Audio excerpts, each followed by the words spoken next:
On y est. Ça fait 2 ans que je suis opérée. Donc là, je vous montre une petite photo d'avant que j'étais plus jeune. Et donc, on va démarrer. Voilà, je vous montre ce que j'étais avant. Ça passe un peu vite, mais en fait, il y a des tas de photos. Ça va durer un petit moment. Voilà, donc ça, c'était 4 à 5 ans avant l'opération. Ici, c'était un relooking que j'avais fait. Et puis là, c'est juste la semaine avant l'opération. Ça, c'est mes photos, les photos que je garde avec lesquelles je fais les comparatifs avant-après. Alors, je vous montre les avant-après, tous les avant-après que j'ai fait, enfin tous. Une grande partie de ceux que j'avais publiés sur les réseaux sociaux. Alors, il y a des fautes de goût quand même pas mal au niveau vestimentaire. Sur la période transitoire, vous constaterez que Christina Cordula ne serait pas très contente de voir ce bazar. Mais bon, ça s'améliore au fur et à mesure des mois qui passent. Voilà. Donc là, on avait les comparatifs. On va attaquer maintenant sur toutes les photos debout, en pied. Donc là, c'est le jour de l'opération. Ici, c'est à la clinique le jour de l'opération. Et là, c'est au retour. Voilà, back home. Et donc, on a toujours quelques fautes de goût vestimentaires, hein, bien sûr. Alors là, voilà, premier pantalon un peu trop grand. Là, toujours faute de goût, on dirait une grosse quiche. C'est affreux, mais bon, c'est comme ça. Voilà. Je vous laisse admirer la bête. Là, les mois passent. Là, c'est des lookbooks que j'avais fait, je me suis amusée à faire, c'était rigolo. Voilà, le bidou qui ressort quand même pas mal. Ça, c'est le premier été après l'opération, donc ça doit faire une dizaine de mois après l'opération. Ouais, c'est ça. C'est des tenues que je portais en septembre 2016 et j'ai été opérée en novembre 2015. Donc là, on est à quasiment 1 an post-op. Donc on voit quand même sacrément la différence. Voilà, et donc là, c'est le début des selfies débiles. Mais voilà, des photos que je faisais pas du tout avant non plus, des poses que je prenais pas du tout avant. Et on commence à tomber sur des looks un peu plus sympas comme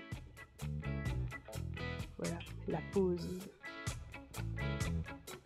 Donc là c'est pareil, ça c'est des lookbooks que j'avais fait sur YouTube. Et là on est l'hiver après l'opération. Là on va arriver.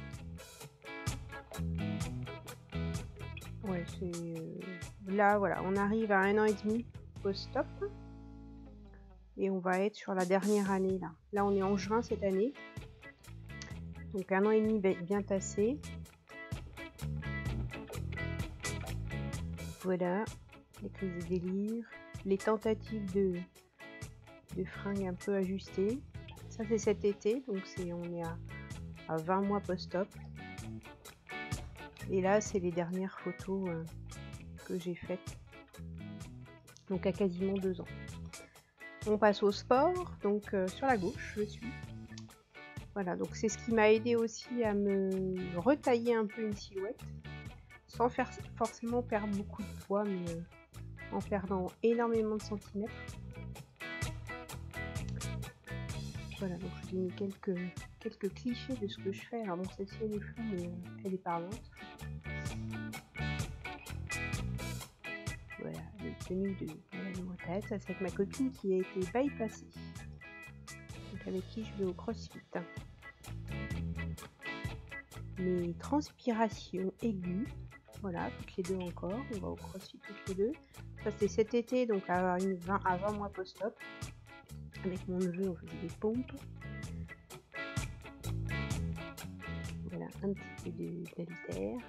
Là, c'est cet été aussi, toujours vraiment post-op. Ça, c'est en septembre. C'est ma dernière séance de sport que j'ai pu faire à cause de mon fibrome. Et donc, on va passer maintenant.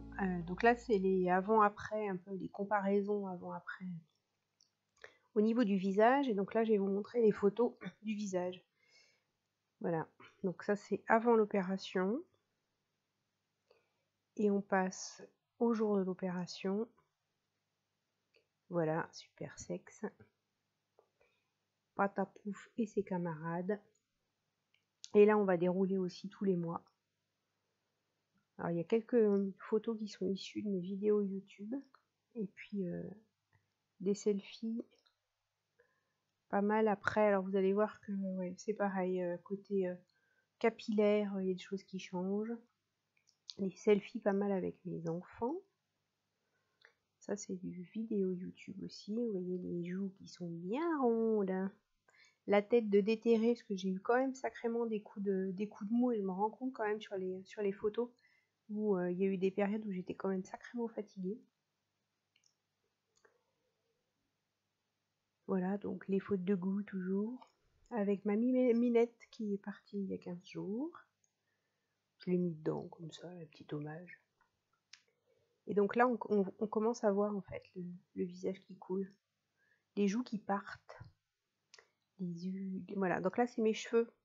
Quand j'avais perdu vachement de cheveux et du coup, j'avais décidé de couper tout court. Donc là, on est à la taille. Donc un petit avant-après, pour se rappeler. Et puis donc là, c'est à peine un an après l'opération, puisqu'on est en été 2016. Donc on me disait que je ne souriais pas sur les photos à l'époque. J'ai fait quelques efforts depuis. Donc toujours été 2016. On va arriver là à un an post-op. Sur les photos du visage. Ouais, là on est sur l'hiver dernier. Oui, c'est ça. On va arriver sur les photos de Noël même. Ouais, par ici. Donc là, on est à un an et un mois, pile à un an et un mois post-op. Et là, du coup, on est sur la dernière année, donc la deuxième année après l'opération. Une quinzaine de mois, quoi. Là, c'est cet été, donc on est à 20 mois. Voilà, 20 mois post-op.